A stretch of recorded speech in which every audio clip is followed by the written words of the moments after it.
우리 이제 하나님 말씀 보도록 하겠습니다. 함께 보실 말씀은 요나서입니다. 요나서 1장 1절부터 5절까지의 말씀입니다. 요나서 1장 1절부터 5절까지의 말씀입니다. 우리 서로 한 절씩 이렇게 교독하시고 우리 마지막 같이 읽을까요? 저부터 읽겠습니다. 여호와의 말씀이 아미떼의 아들 요나에게 임하니라. 이르시되 너는 일어나 저 큰 성읍 니느웨로 가서 그것을 향하여 외치라. 그 악독이 내 앞에 상달되었음이니라 하시니라. 그러나 요나가 여호와의 얼굴을 피하려고 일어나 다시스로 도망하려 하여 욥바로 내려갔더니 마침 다시스로 가는 배를 만난지라. 여호와의 얼굴을 피하여 그들과 함께 다시스로 가려고 뱃삭을 주고 배에 올랐더라. 여호와께서 큰 바람을 바다 위에 내리시매 바다 가운데에 큰 폭풍이 일어나 배가 거의 깨지게 된지라. 같이 읽겠습니다. 사공들이 두려워하여 각각 자기의 신을 부르고 또 배를 가볍게 하려고 그 가운데의 물건들을 바다에 던지니라. 그러나 요나는 배 밑층에 내려가서 누워 깊이 잠이 든지라. 아멘, 아멘. 오늘 말씀의 제목입니다. 그러나 요나는 깊이 잠이 든지라. 그러나 요나는 깊이 잠이 든지란 제목으로 하나님 말씀 증거하도록 하겠습니다. 주 안에 사랑하는 여러분, 우리는 이번 주를 포함하여 앞으로 약 4주 동안 소명자의 삶이라는 큰 주제 속에 요나서의 말씀을 살펴보려고 합니다. 소명은 분명 성도의 인생에 있어서 뗄래야 뗄 수 없는 너무나 중요한 주제라고 말할 수가 있는데, 이 모습은 마치 바다를 항해하는 항해사가 현재 자신의 위치가 어디인 줄을 알고 표류하지 않을 수 있도록 그 두 손에 꼭 쥐고 있는 나침판과도 같다. 우리는 이렇게 말할 수 있을 거예요. 분명 바다 위에는 참 많은 변수들이 있습니다. 그렇죠? 때때로 폭풍을 만나는 날도 있겠고 풍랑을 마주하는 순간도 있겠으며 암초에 부딪히는 그런 어려움도 있겠지만 결국 나를 지으신 이를 알고 나를 부르신 이를 알며 나를 보내신 이를 잊지 않게 만드는 그 소명이란 결국 하나님의 사람이 주께서 원하시는 그 목적지를 향해 끝까지 달려갈 수 있도록 도우신 그런 원동력으로 자리할 수 있다는 것입니다. 창세기를 한번 보십시오.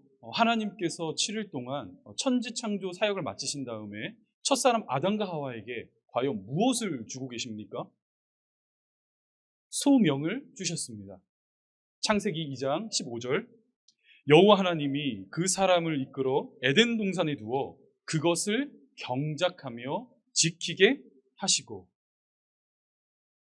하나님의 피조세계 그 에덴 동산을 정성껏 가꾸고 다듬어야 할, 그것을 일구어 나가야 할 그 소명이 아담과 하와에게 주어지고 있다는 거예요. 그리고 이 소명은 앞으로 이 두 사람이 이 땅을 살아갈 때에 어느 방향으로 나아가야 하는지 그 지점을 제시하는 인생의 방향성으로 작용하고 있다는 것입니다. 주 안에 사랑하는 여러분, 그런 맥락에서 오늘 본문 말씀을 보시면 저와 여러분들에게 참 익숙한 한 인물이 등장하고 있습니다. 그는 바로 요나입니다. 요나. 우리 한번 말씀 볼까요? 본문 1절입니다. 여호와의 말씀이 아미떼의 아들 요나에게 임하니라. 이르시되. 자, 이제 요나서는 다른 이제 선지서들과 비교했을 때 한 가지 구별되는 특징을 가지고 있어요.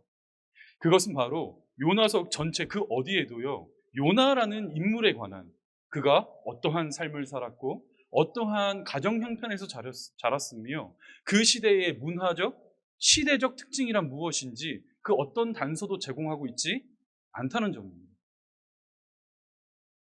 따라서 저와 여러분들이 말씀을 조금 바르게 이해하고 입체적으로 살펴보기 위해서는 성경이 성경을 해석하도록 그 무엇인가 기준점이 되는 말씀을 참고 문헌으로 가져와서 이렇게 사용해야 하는데, 자, 그럼 우리 열왕기하 14장을 한번 보시겠습니까? 열왕기하 14장 25절부터 26절입니다. 같이 읽겠습니다. 시작. 이스라엘의 하나님 여호와께서 그의 종 가드헤벨 아미떼의 아들 선지자 요나를 통하여 하신 말씀과 같이 여로보암이 이스라엘 영토를 회복하되 하맛 어귀에서부터 아라바 바다까지 하였으니 이는 여호와께서 이스라엘의 고난이 심하여 노인자도 없고 이스라엘을 도울 자도 없음을 보셨고. 자, 이제 열왕기하를 보시면 아미떼의 아들 요나라는 이름을 설명하며 그 당시에 대한 간단한 정보를 제공하고 있어요. 따라서 우리가 이 말씀을 보았을 때 몇 가지 사실들을 우리가 추측해 볼 수 있겠죠. 먼저 요나는 여로보암 왕이 이스라엘 왕으로 통치하던 시절, 그러니까 기원전 8세기경에 활동했던 선지자였다. 우리가 이 사실을 발견할 수 있고, 또 당시 이스라엘은 잃어버렸던 땅의 대부분을 회복할 만큼 참 강력함을 추구하던 그런 왕국이었다. 이 사실을 우리가 발견할 수 있습니다. 그러나 반대로 당시 이스라엘 백성들의 영적인 수준은 과연 어떠했는가? 참으로 처참했어요. 그들의 고난을 보시고 두 팔을 펴시사 도우신 하나님의 은혜가 있음에도 불구하고 이들은 여호와의 곁을 떠나 바알과 아세라를 섬기며 영적 간음을 벌이고 있었다는 것입니다. 그것이 바로 기원전 8세기가 가지고 있는 이스라엘 백성들의 영적인 상황이었어요. 이에 대한 구체적인 증거로서 하나님께서 얼마나 다급하셨는지 요나 선지자뿐만이 아니라 호세야, 아모스와 같은 선지자들을요, 그 걸출한 인물들을 동시대에 동시다발적으로 이렇게 일으키시며 이스라엘 백성들의 회개를 촉구하셨다는 것이며, 그 패역한 시대 가운데 놓여 하나님의 부르심을 입어 살아가는 사람들 중 한 사람이 바로 요나였다는 것입니다. 자, 이제 우리 이러한 시대적, 역사적, 문화적, 또 신앙적인 배경을 여러분들의 머릿속에 딱 넣으시고 우리 계속해서 본문 1절과 2절 한 번만 더 볼까요? 본문 1절과 2절입니다. 여호와의 말씀이 아미떼의 아들 요나에게 임하니라. 이르시되 너는 일어나 저 큰 성읍 니느웨로 가서 그것을 향하여 외치라. 그 악독이 내 앞에 상달되었음이니라 하시니라. 자, 이제 말씀이 여러분 어떻게 시작되고 있습니까? 여호와의 말씀이 아미떼의 아들 요나에게 임하였다. 이러한 진술로 말씀이 출발하고 있어요. 참 영광스러운 부르심이 아닐 수가 없습니다. 모든 그리스도인이라면 마땅히 구하고 바라는 그런 하나님의 뜻이 아니겠습니까? 저와 여러분들 하나님의 뜻 구하시잖아요. 우리의 기도 중에, 우리의 신앙생활 중에 가장 알고 싶어 하는 것, 분명 하나님의 뜻입니다. 그 하나님의 마음이 요나의 심령 가운데에 충만하게 부어지는 그 순간을 요나는 지금 경험하고 있다는 거예요. 그리고 나서 요나에게 다음과 같은 소명이 주어지고 있죠. 제가 이렇게 숫자로 넘버링을 해놨는데 1번 무엇이죠? 너는 일어나. 두 번째는 니느웨로 가서. 마지막 세 번째, 외치라. 그런데 참 충격적인 장면이란 무엇인가? 이와 같은 하나님의 뜻과 그분의 마음이 요나의 심령 가운데에 충만하게 부어졌음에도 불구하고 그는 의도적으로 여호와의 얼굴을 피하기 위해, 도망가기 위해 많은 노력들을 다하고 있다는 것입니다. 우리 계속해서 이어지는 3절 말씀 한번 볼까요? 3절입니다. 그러나 요나가 여호와의 얼굴을 피하려고 일어나 다시스로 도망하려 하여 욥바로 내려갔더니 마침 다시스로 가는 배를 만난지라. 여호와의 얼굴을 피하여 그들과 함께 다시스로 가려고 뱃삭을 주고 배에 올랐더라. 자, 그렇다면 요나는 왜, 대체 어떠한 연유로 하나님의 그 부르심이 있음에도 불구하고 다시스로 향하기를 원했을까? 우리가 이 지점을 좀 이해하기 위해서는 좀 이해가 필요해요. 지식이 필요합니다. 당시 그 시대 가운데에 이스라엘과 아수르 사이에 엮여 있었던 이런 복잡한 상황들, 지정학적인 이슈들을 조금 이해할 필요가 있는데, 지금 부르심을 받은 요나가 가야 할 그 느느웨 땅은 아수르, 그러니까 역사적인 책에서 보면 아시리아라는 국가의 수도입니다. 수도. 문헌에 따르자면요, 이 아수르 사람들이 얼마나 잔인하고 난폭했는지, 전쟁을 통하여 한 나라를 이렇게 딱 점령하게 되면요, 그 사람들은 어떠한 만행을 저질렀느냐, 그 지역 주민들의 두 눈을 뽑고요. 두 손과 두 발을 잘랐다고 해요. 그래서 이제 사람들에게 공포심을 딱 심어주며 식민 통치를 조금 효과적으로 하기 위한 그들이 선택한 방법이었다는 것이죠. 그리고 아수르는 이제 지형적으로 보면 이스라엘과 거의 국경을 맞대고 있습니다. 멀리 떨어진 국가가 아니에요. 따라서 때때로 추수할 시기가 되면 아수르 사람들이 이스라엘 영토로 넘어와 사람들이 먹으려고 쌓아놓은 그 곡식들을 모조리 뺏어가는 그러한 만행들을 저지르는 악한 민족이었다는 거예요. 따라서 이러한 모든 정보들을 딱 종합해 보았을 때 니느웨로 향하여 회개의 소식을 전하고 구원의 복된 소식을 전해야 한다. 이렇게 말씀하시는 하나님의 부르심은 요나 입장에 있어서 어땠을까요? 따를 수 없었겠죠. 받아들일 수 없는 하나님의 부르심이라 그가 여겼다는 것입니다.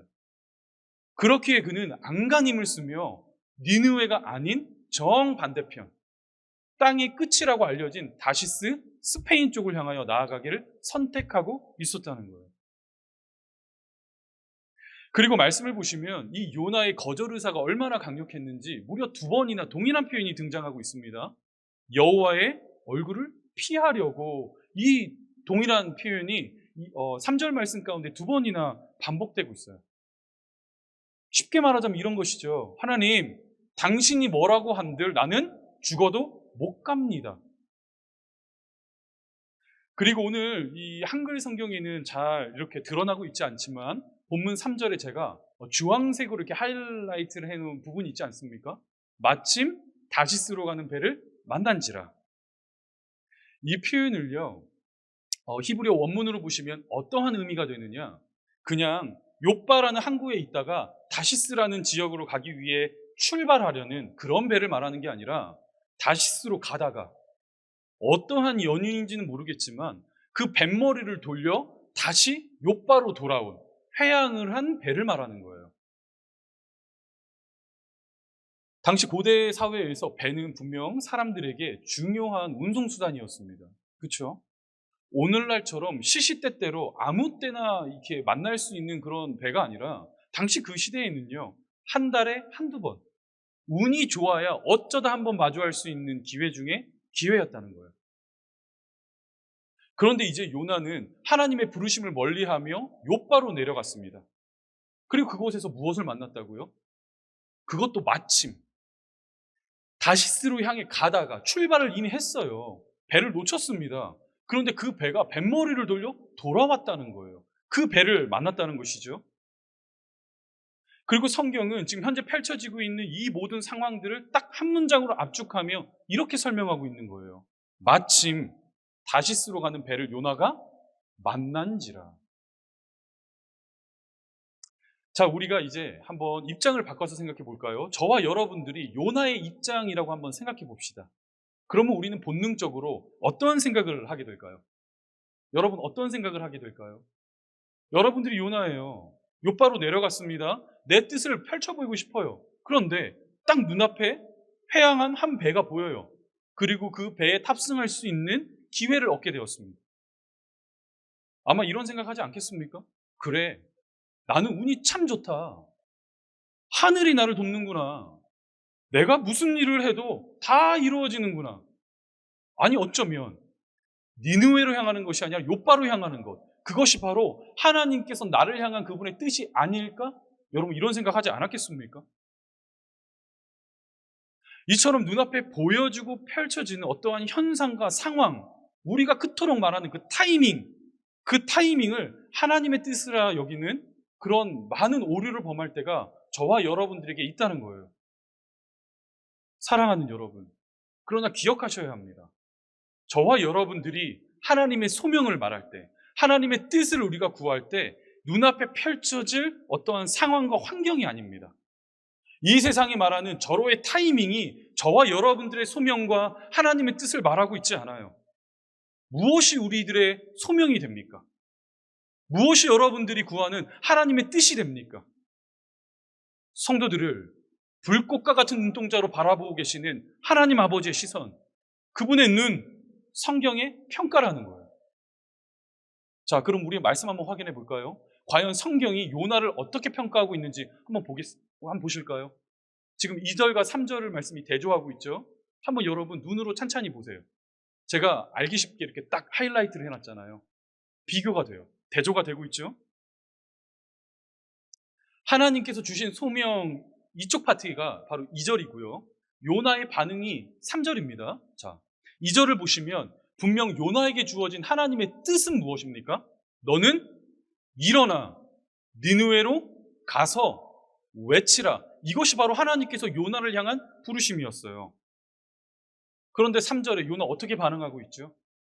일어나긴 일어났습니다. 어떠한 액션을 취하고 있는 것 같아요. 그런데 그 일어남은요, 여호와의 얼굴을 피하려고, 도망하려 하여, 그리고 이스라엘 입장에서 보았을 때 북동쪽에 위치하고 있는 니느웨를 향해 올라가는 것이 아니라 어떻게 하고 있죠? 욥바로 내려갔더니. 마지막 표현입니다. 배에 올랐더라. 제가 지금 이렇게 가로를 친 다음에 내려갔다라는 지금 설명을 제가 이렇게 넣어놨어요. 수정이 필요한 부분이에요. 한글 성경으로 보시면 한글 성경은 왜 올랐더라라고 말하고 있느냐. 현재 요나가 배에 탑승하는 그 행위적 표현을 주목하며 배에 올랐더라 이렇게 말하고 있는데 원문으로 보시면요. 앞서 사용된 동일한 단어가 사용되고 있습니다. 내려갔다. 이 표현이 사용되고 있다는 거예요. 그러니까 정리하여 말하자면 하나님의 뜻을 받들며 하늘의 부르심을 향해 올라가고 올라가야 할 요나는 현재 지금 어떻게 하고 있다고요? 끝없이 땅 밑으로 추락하고 추락하며 내려가고 있는 모습을 성경은 의도적으로 보여주고 싶은 거예요. 지금 한 하나님의 사람이 어떻게 살아가고 있는지 두 모습을 의도적으로 대조하고 있다는 것입니다. 그러자 여호와께서는 특단의 조치를 취하기 시작하세요. 귀를 닫고 지금 아무런 소리를 듣지 않으려고 하는 하나님의 사람을 깨우시기 위하여 다음과 같은 조치를 취하십니다. 이어지는 4절 보여주세요. 4절 같이 읽을까요? 시작. 여호와께서 큰 바람을 바다 위에 내리심에 바다 가운데에 큰 폭풍이 일어나 배가 거의 깨지게 된지라. 자, 믿기지 않은 상황이 펼쳐졌습니다. 현재 바다 위에 폭풍이 불어나 이제 배가 깨지게 되었어요. 많은 사람들이 현재 겁을 집어먹고는 너무나 분주한 상황입니다. 어떻게든 이 현실의 문제를 해결하기 위하여 동분서주 막 뛰어다니고 있는 그 상황 가운데에 하나님의 소명자 단 한 사람만큼은 전혀 이해할 수 없는 행동을 보이고 있다는 거예요. 계속해서 이어지는 5절. 사공들이 두려워하여 각각 자기의 신을 부르고 또 배를 가볍게 하려고 그 가운데의 물건들을 바다에 던지니라. 그러나 요나는 배 밑층에 내려가서 누워 깊이 잠이 든지라. 주 안에 사랑하는 여러분, 그런데 이 모습 어디서 많이 보셨잖아요. 그렇죠? 낯설지가 않아요. 현재 깊은 곳에 내려가 잠을 청하고 있는 이 요나의 모습, 하나님의 사명자로 소명자로 동일하게 부름받은 저와 여러분들이 가장 간편하게 취하는 우리들의 삶의 방식이 아니겠습니까? 분명 저와 여러분들에게는 믿음이 있습니다. 하나님을 향한 남다른 열심이 있어요. 그래서 기도하시잖아요. 하나님, 당신의 뜻을 제게 알려주십시오. 우리 가정 이제 어떻게 해야 합니까? 어디로 가야 합니까? 나의 진로와 나의 직업과 내 자녀들의 진학과 이 모든 것, 우리 주님 과연 원하시는 것이 무엇입니까? 이처럼 하나님의 뜻을 구하는 기도가 분명 저와 여러분들의 신앙생활 속에 대부분을 차지하고 있다 말할 수 있을 정도로 우리는 하나님의 뜻을 구합니다. 그런데 여기에는 엄청난 함정이 담겨져 있어요. 그것은 무엇이냐? 정작 기도 중에, 말씀 중에 우리들의 마음을 감동시키며 말씀하시는 그 하나님의 음성, 그분의 소명, 그 뜻이 무엇인지 우리가 알게 되었다 하더라도 만약 하나님의 부르심이 저와 여러분들의 계획과 뜻에 맞지 않으면 우리 어떻게 하죠? 갑니까? 아니잖아요. 요나처럼 뒤도 돌아보지 않고 바로 욥바로 향해 나아가는 저와 여러분들의 모습이 있다는 것입니다. 하나님 지금 무슨 소리 하시는 거예요? 니느웨는 무슨 니느웨예요? 제가 니느웨로 왜 갑니까? 거기가 얼마나 위험한데, 얼마나 고생길인데 저는 못합니다. 안 할 거예요. 차라리 믿음 좋은 다른 사람 보내세요. 우리 캘거리 제자 삼는 교회 다른 사람 있거든요. 믿음 좋아 보이시는 분 그냥 그분 보내시면 됩니다. 그리고는 저와 여러분들 또 익숙한 자리에 나아가 어떤 하나님을 찾게 되죠? 나의 뜻과 나의 계획과 나의 하고 싶은 것들을 아무런 이유 없이 무조건적으로 지지해 주시는 하나님. 내 힘으로는 이룰 수 없다 말하는 그 무엇인가를 가능케 하시는 하나님. 내 입맛에 따라 언제나 딱딱 꺼내 쓰다가 이제 필요 없어지면 호주머니에 싹 넣어도 되는 그런 꼭두각시 하나님. 그 하나님을 저와 여러분들이 원하며 하나님의 뜻이라 말하고 있지는 않느냐는 거예요. 사랑하는 여러분, 오늘 본문은 성도의 소명에 관하여 너무나 선명한 메시지를 저와 여러분들에게 전하고 있습니다. 기억하셔야 합니다. 그것은 바로 소명이란 저와 여러분들의 선택, 초이스의 문제가 아니라 순종의 문제에 달려있다는 거예요. 더 쉽게 말해볼까요? 성도는 내가 하고 싶은 일을 하며 살아가는 사람들이 아니라 반드시 해야만 하는 일을 하며 살아가는 존재들로 하나님께 부름을 받았다는 것입니다. 이게 바로 소명, 그 콜링의 첫 시작점이에요. 이와 관련하여 제가 평생을 잊지 못하는 순간이 저에게는 있습니다. 이제 제가 하나님께 목회자로 부름을 받았을 때 그 시절의 일인데 20대 중반의 나이였어요. 얼마나 고민이 많았겠습니까? 그렇죠. 앞으로 나는 무엇을 해야 하나? 어떠한 진로를 택해야 하나? 이러한 고민이 제 안에 있었습니다. 그리고 저는 저의 전공을 살려서 적어도 금융 쪽이나 은행이나 증권회사나 뭐 이런 쪽에 몸을 담고 일을 하고 싶었는데, 아니 그런데 20대 중반에 하나님께서 제게 요구하셨던 것, 저에게 주셨던 소명이란 목회자적 소명이었어요. 저 정말 단 한 번도 꿈꿔보지 않았거든요. 그리고 죽기보다 하고 싶지 않은 일이 바로 목회였습니다. 아시겠지만 저희 아버님 스토리 아시잖아요. 저희 아버님 목회자로서 그렇게 열심히 사역하시다가 저 어린 나이에 하나님이 데려가셨잖아요. 그 모습을 그냥 상자로 바라본 것이 아니라 한 가정의 일원으로 피부로 느끼며 여러분 자라왔다고 생각해 보세요. 그거 커서 목사 하고 싶겠습니까? 아니에요. 저 정말 하기 싫었어요. 그런데 제 마음을 진짜 짓눌렀던 것은 무엇이냐? 목회자로서의 부르심이 아니었습니다. 제가 앞으로 감당하게 될 사역들, 그 무거운 위치들, 많은 영혼들을 하나님께 너 인도해야 된다. 이런 엄청난 비전들, 그런 거 아니었어요. 그 시기에 우리 구주 예수께서 제게 요구하셨던 것 딱 한 가지 있습니다. 그것은 무엇이냐? 성일아, 너 그 사람 용서해야 된다. 너 그 사람 용서하지 않으면 너 앞으로 목회할 수 없다. 이러한 하나님의 부르심이었습니다. 저에게 순종을 요구하시더라고요. 저희 아버지께서는 제가 초등학교 4학년 때 무리한 목회 사역을 하시다가 부르심을 받았어요. 돌아가셨습니다. 이후 지도자를 잃어버린 교회는 참 어려운 상황에 처하게 되었어요. 그렇잖아요. 지도자가 없어졌어요. 많은 어려움들이 있었겠죠. 그 시기 가운데에 이제 교회는 더 이상 사태를 두고 볼 수 없으니까 후임 목사님을 청빙하기로 뜻을 모았습니다. 그래서 어떤 분을 모시게 되었느냐? 저희 아버지께서 함께 이렇게 교제하시던 지인분들이 계시잖아요. 신학대학원 동기 목사님이세요. 다른 분들은 모두 다 담임 목회를 하고 계신데 그 딱 한 가정만큼은 다른 기성교회의 부목사로 이렇게 교회를 섬기고 계셨거든요. 그래서 교회에서는 그 분을 모셔서 이 교회의 후임으로 세우자, 이러한 결정이 내려졌습니다. 분명 그 목사님께서 저희 교회에 저희 아버지께서 섬기시던 그 교회에 목회자로 부임하시기 전까지는 굉장히 좋았어요. 전화도 하시고요, 안부도 물어보시고요, 얼마나 친근하셨는지 몰라요. 그런데 딱 위임식 이후부터 모든 사건이 발생하는 거예요. 그 친근하셨던 가족 같던 한 가정이 연락을 딱 끊어버리셨습니다. 그 일로 인하여 저희 가정이 얼마나 많은 상처를 받았는지 몰라요. 다 일일이 제가 여러분들께 말씀드릴 수 없을 정도로 저희 어머니께서 홀로 감당하셔야만 하는 그런 어려운 상황들이었습니다.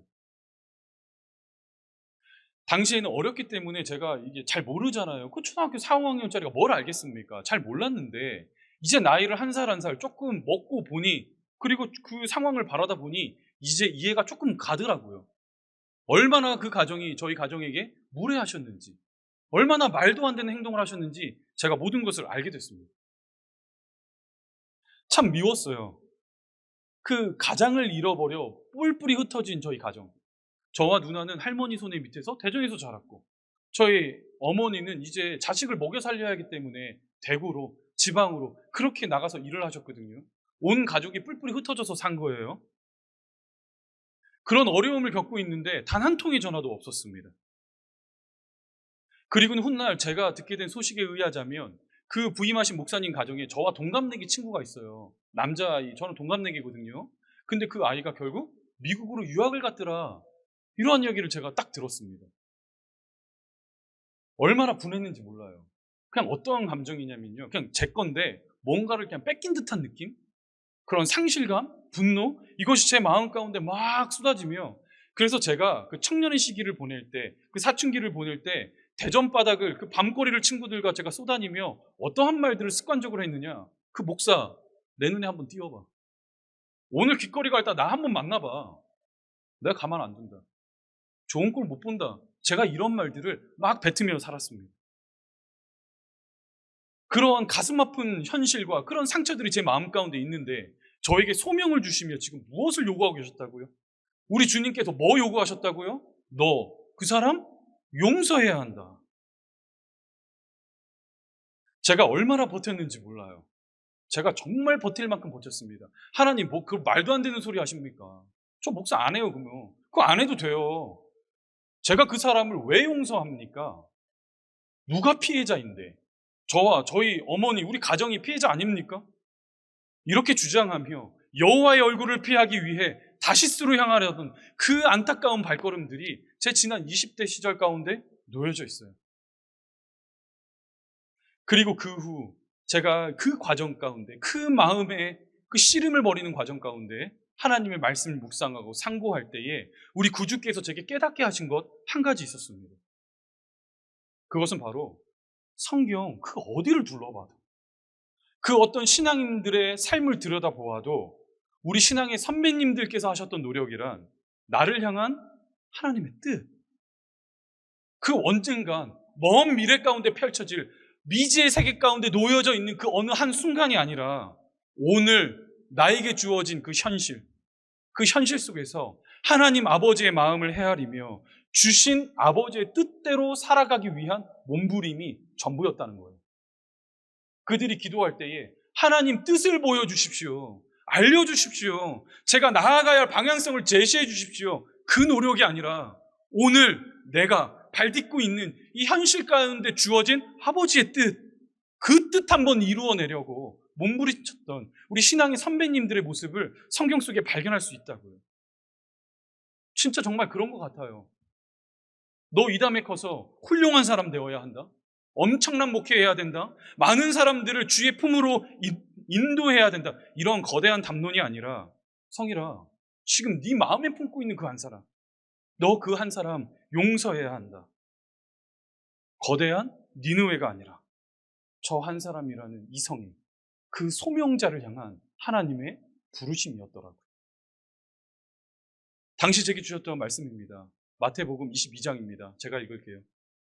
예수께서 이르시되 내 마음을 다하고 목숨을 다하고 뜻을 다하여 주 너희 하나님을 사랑하라 하셨으니 이것이 크고 첫째 되는 계명이요 둘째도 그와 같으니 내 이웃을 내 자신같이 사랑하라 하셨으니 이 두 계명이 온 율법과 선지자의 강령이니라. 주 안에 사랑하는 여러분, 우리가 성도로서 이 땅을 살아갈 때에 구해야 할 하나님의 뜻이란 과연 무엇입니까? 대체 여러분들은 어떠한 하나님의 뜻을 구하며 이 땅을 살아가고 계십니까? 앞으로 나아가야 할 우리 가정의 행사입니까? 여러분들의 범사의 평안함입니까? 나의 자녀들의 출세입니까?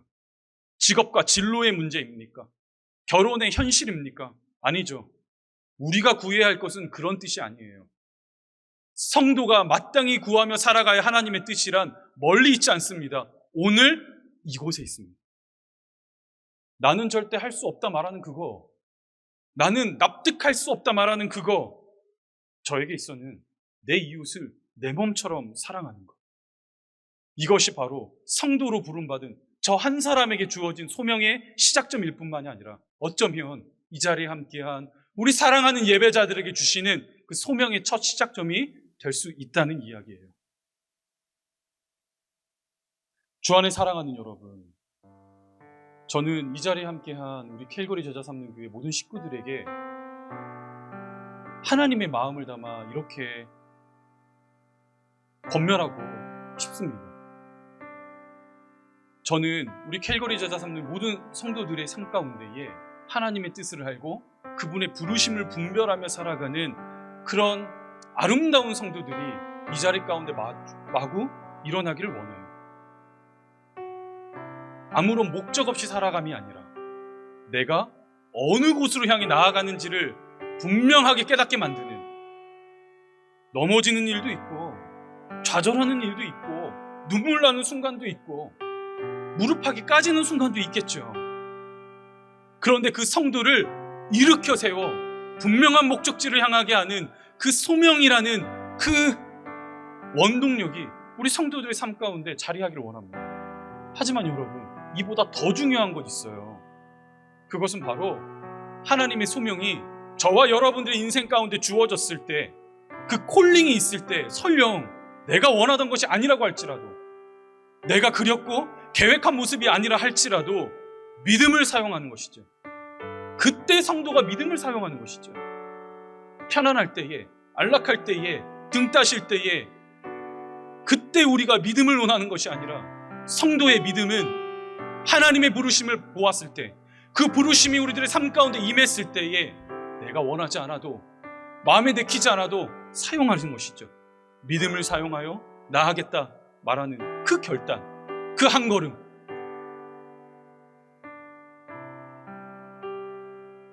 저는요, 소명이라는 단어를 들을 때마다 제 마음속에 엘리야가 막 생각나요. 엘리야가. 어땠습니까? 저는요, 엘리야의 그 위대함이요, 400명의 이방 선지자들과 싸워서 승리를 거둔 그곳에 있지 않다고 봐요. 엘리야의 진짜 위대함은요, 그가 선지자적 소명을 감당하다가 쓰러지잖아요. 그렇죠? 쓰러졌어요. 하나님의 사람으로 살고 싶었습니다. 주님의 부르심에 순종하며 다 하고 싶었어요. 그러나 그 쓰러집니다. 왜요? 연약하니까. 그래서 로뎀나무에 앉아 뭐라고 말합니까? 하나님, 저를 이제 데려가세요. 나 이제 못해요. 힘이 하나도 없어요. 견딜 수가 없어요.